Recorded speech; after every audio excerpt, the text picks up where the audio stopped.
Nakaranas pa rin po ng pagulan ang ilang bahagi ng Metro Manila kahapon. Ano nga ba ang sanhi nito at magtutuloy-tuloy pa ba ang mga pag-ulan sa mga susunod na araw? Alamin po natin yan kasama ang ating resident meteorologist, Weather Tito Alvin, na laging may panahon para sa iyo. Tito Alvin?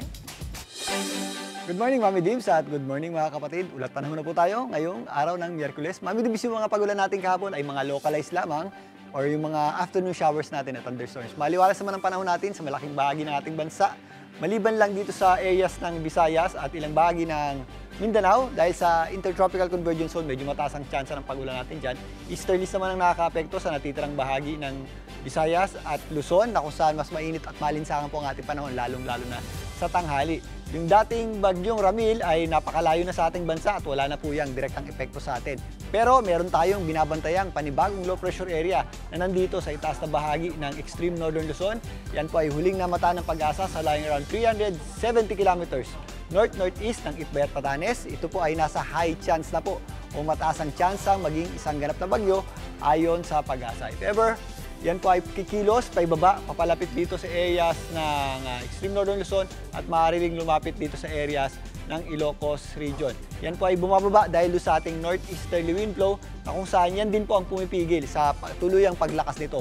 Magiging uncertain pa po o marami pa po yung uncertainty dahil nga doon sa lakas ng ating northeasterly wind flow na kung saan yan nga nagdidikta ng lakas at ikikilos nitong ating binabantayang panibagong low pressure area. Yan po ay babantayan natin sa mga susunod na araw, pero dahil nga sa ating Intertropical Convergence Zone, maulap po ang panahon natin sa malaking bahagi ng Mindanao at possible po yung ating mga thunderstorms. So luminsan sumisilip naman ang ating araw at yung ating Intertropical Convergence Zone, nag-i-extend din po ang epekto niyan dito sa Northern Mindanao.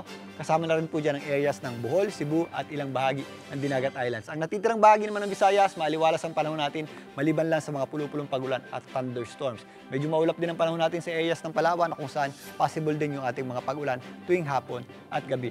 Maliwalas naman ang panahon natin sa malaking bahagi ng Luzon, kasama po dyan ang Bicol Region, Calabarzon area, at pagsapit po ng hapon, possible po yung ating mga afternoon showers at thunderstorms. So mag-ingat po tayo kapag meron tayong thunderstorms dahil biglang buhos po yan ng malakas na pagulan. Ganun din po ang ating aasahang panahon sa natitirang bahagi ng Northern Luzon at Central Luzon na kung saan tumataas po yung ating tsansa ng pagulan tuwing sumasapit ang hapon at gabi. Dito nga sa Metro Manila, magpapatuloy po ang maganda at maliwalas sa panahon, lalong-lalo na sa tanghali. Pero again, kahit maganda pong panahon sa umaga, ugaliin pa rin po natin ang pagdadala ng payong dahil possible po yung ating mga pagulan at thunderstorms. Ito muna ang latest sa ating lagim na panahon. Ang ating araw po ay sumikat kaninang 5:48 ng umaga at muli po yung lulubog mamaya 5:32 ng gabi. At muli ako po ang inyong Weather Tito Alvin, na laging may panahon para sa iyo. Mga kapatid, dito Alvin Pura po na laging may panahon para sa iyo, umaraw man o umulan, dapat laging handa. Kaya para maging updated sa pinaka-latest weather updates, mag-follow at mag-subscribe na sa social media pages ng News 5.